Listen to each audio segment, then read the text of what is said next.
Disclaimer: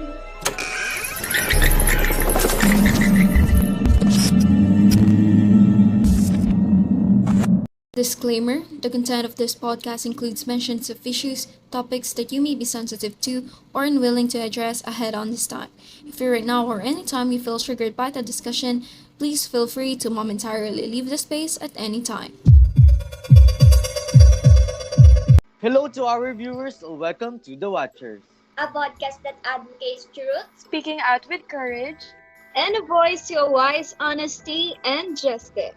Sit and listen with The Watchers. I am Jhames Aeron A. Parallag. I am Deanna Aister Baltazar.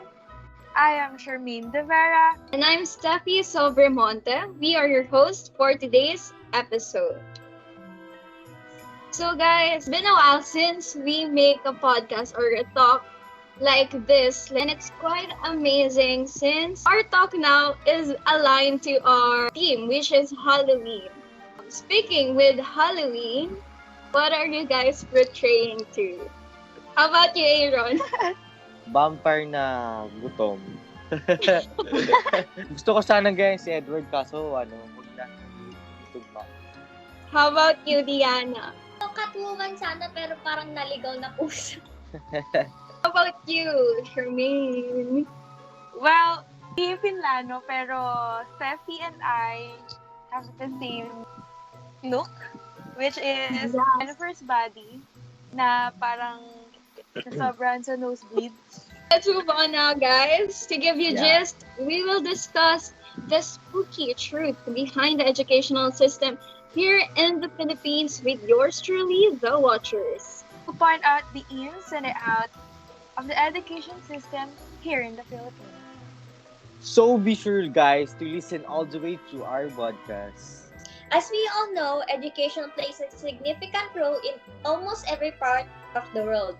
Although every country has its own education system, most nations have similar concepts, like the education system here in our country, the Philippines.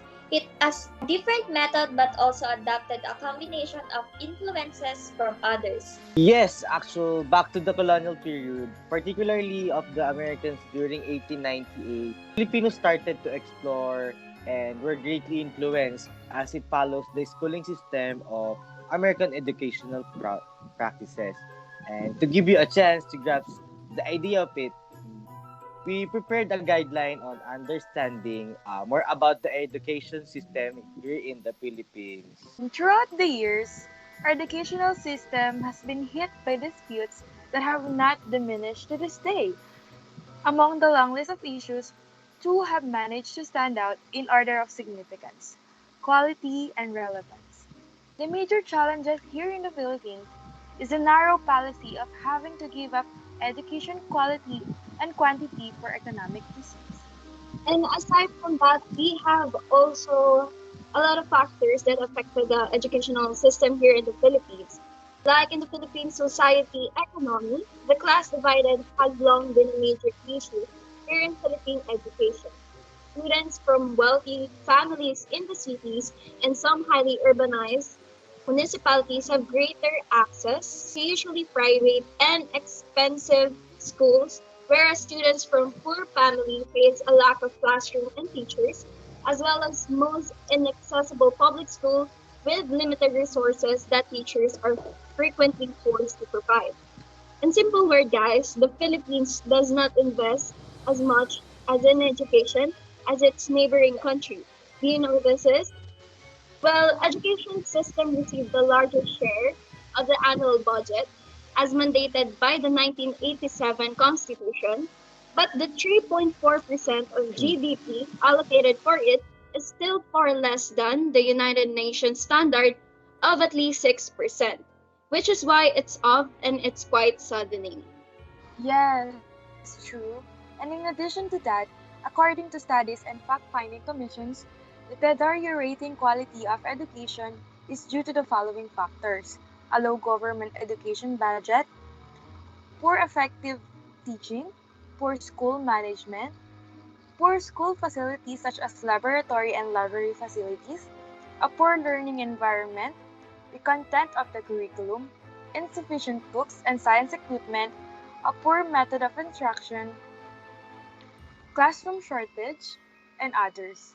See, we have so many factors to give, but the most important is that teachers are paid subsistence wages, but that is only half of the sad story. Yes, and actually, to add to what you have said, due to COVID-19, education issues have increased and received new challenges that worsen the current state of the country. And with the sudden events brought about by the health crisis, distant learning modes via internet or TV broadcasts were ordered. Which a blended learning program was launched last October 2020, which involves online classes, printouts, and lessons broadcast on TV and social media platforms. Thus, the new learning pathways rely on students and teachers having access to the internet. Correct. This yet brings another issue in the current system. Millions of Filipinos don't have access to computers and other digital tools at home to make their blended learning worthwhile. Hence, the value of tech in learning affects many students.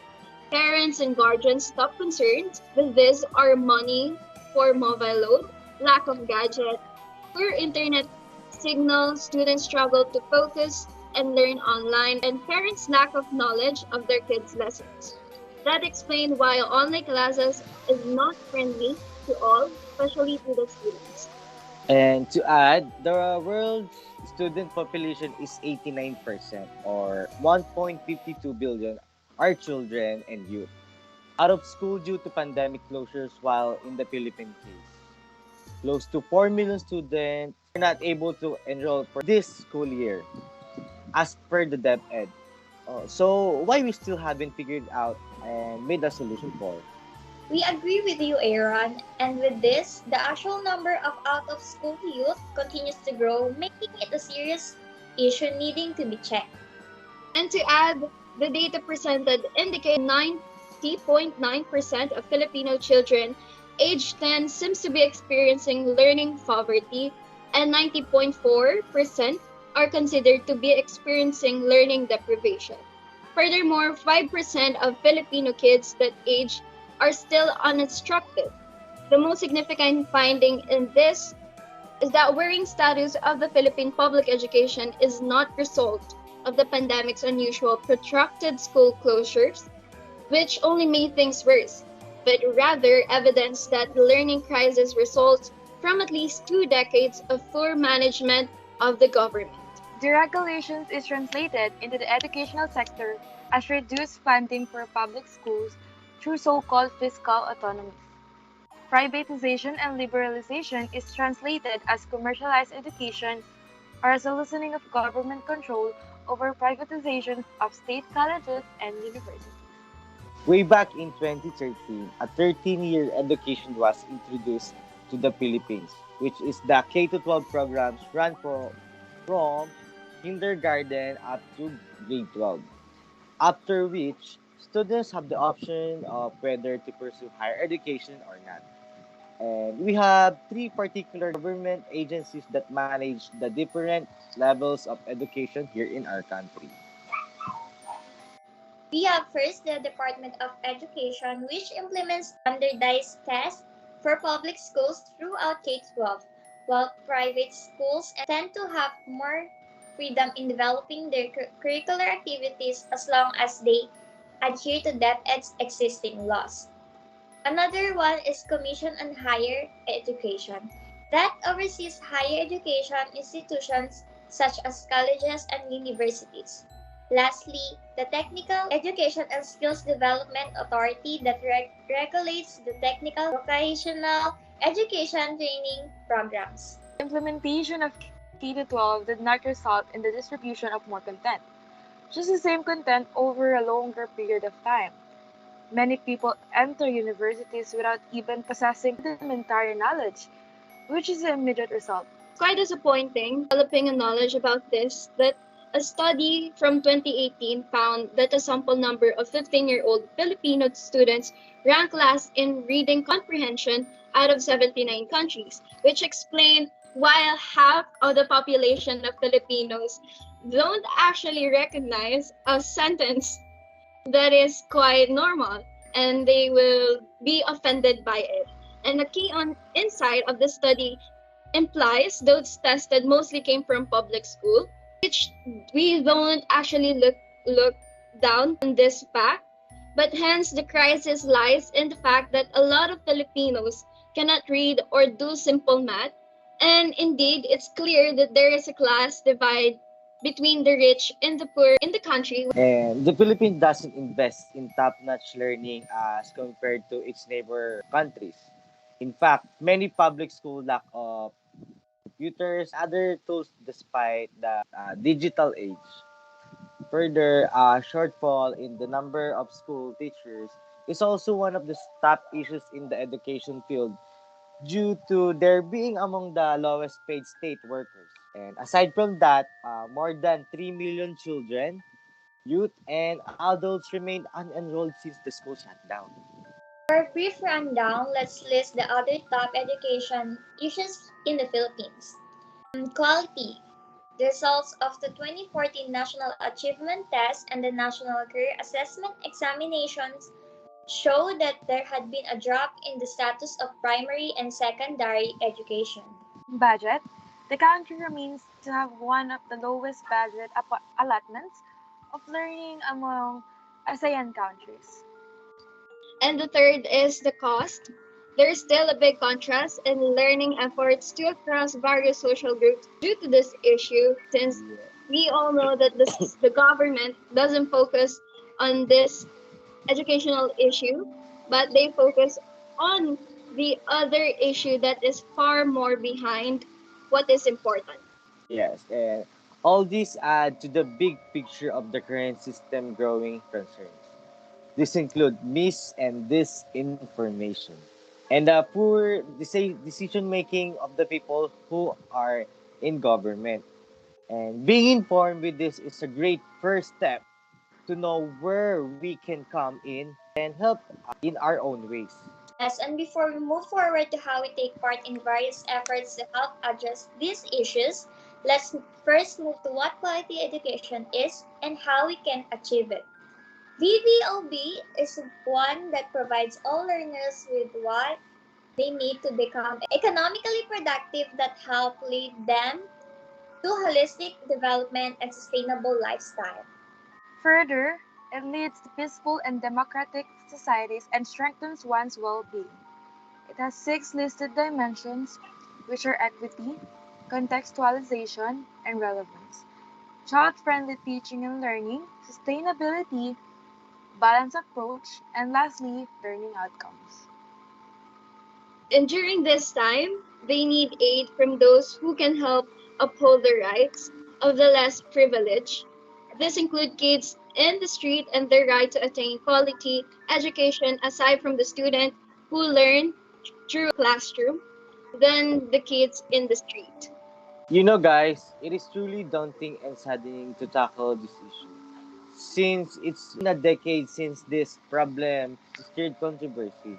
I agree. It brought attention to other countries. And like we have stated a while ago, the Philippines has one of the lowest budget allotments to learning among the ASEAN countries. I share the same sentiments with you guys because it is really broad and a long-term issue. And I just want to add and share something. I'm not really a fan of the current situation of our education right now, like the blended face-to-face and online. Because, for example, in our block, there is a lot of students na they're from other cities na we can consider far, and for their transportation, it's very hassle, it's very expensive. So, mas nadadagdagan pa yung gastos natin. Back like start in the pandemic, a lot of students actually want to have academic break or academic freeze. We are not ready for this happening.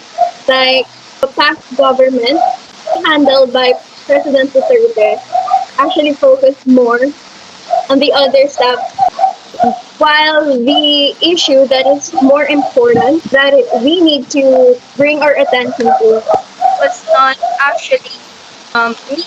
That's all for today's episode. I hope we make your Halloween special with our talk.